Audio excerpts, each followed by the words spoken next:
deegaanka xaaji saalax ee ka tirsan gobolkaasi madheh ayaa lagu soo warramayaa inuu wiil yar ku cunay gorgor.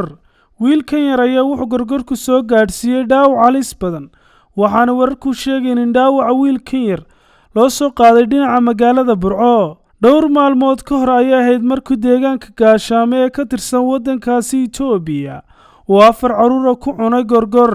mid ka mid ah 4taasi caruur ayaa xilligaasi u dhintay dhaawacyadii uu soo gaadhsiiyey gorgorku, hase yeeshee 3 kale ayaa laga dabiibayaa dhaawacyadii uu soo gaadhsiiyey gorgorkaasi. sidoo kale deegaan ku yaala isla Itoobiya, gaar ahaan deegaanada Soomaalida, ayaa waxaa sidoo kale uu gorgor weerar ku qaaday dhalinyaro halkaasi ku sugnayd, inkastoon waxba soo gaadhsiinin. Ismaan Axmed Ismaan, Saab TV, Hargeysa. adeega cusub ee shirkadda dahab shiil iyo ii-dahab casriyeynta hanaanka cusub ee xawilaadda dahab shee.